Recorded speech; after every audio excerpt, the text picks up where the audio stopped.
हाँ जी। सर, जब आप संगीत लिख रहे थे आपको कैसे पता था ये संगीत ये यहाँ पर कैसे होगा? जब गाने बना रहा था हाँ। तो गाने में रहे थे, आप पे कैसे विचार आ रहे थे उस टाइम? कैसे विचार आ रहे, मतलब कैसे बनाए? कभी तो ट्यून आती थी मेरे मन में, शब्द नहीं। और कभी कभी रात को सोए हुए में, जैसे मैं सोया हूँ और कोई ट्यून, नई ट्यून जो मैंने कभी सुनी नहीं और मेरी नींद खुल गई, तो मेरे पास एक छोटा सा टेप रिकॉर्डर था।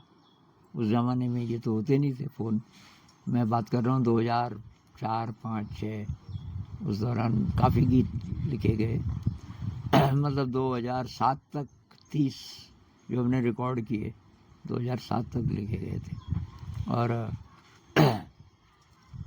तब जब जागने के बाद मैं उसको सुनता था, यार वो क्या ट्यून थी, तब उसको शब्द देता था।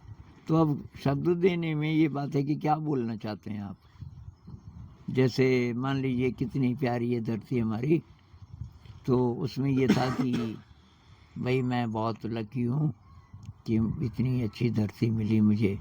तो ये आभार प्रकट करने के लिए, प्रकृति के प्रति आभार प्रकट करने के लिए, तो तब ये थीम हो गया कि भाई ये बोलना चाहते हैं आप।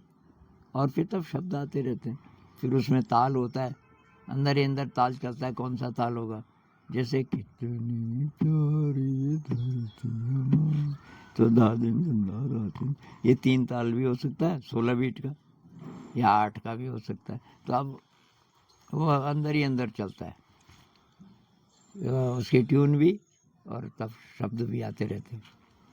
अब एक 4 लाइन हो गई, अब क्या लिखें, तो तब कुछ और आइडिया आता है उसी से संबंधित, तो तब थोड़ा और। जैसे आज़ादी रे है ना उसका पहली कड़ी 6-7 जो लाइनें वो लिखी थी मैंने बस। अब मैंने कहा अब और आएगा तो देखेंगे। बहुत दिनों बाद हमारी किसी मैडम जी ने एक नाटक बनाया इससे संबंधित, आज़ादी से, और कि इसके अंत में ये गाना कि लेकिन बहुत छोटा है, इसको थोड़ा बढ़ा दो। तो तब मैं सोचने लगा इसको बढ़ाएं कैसे।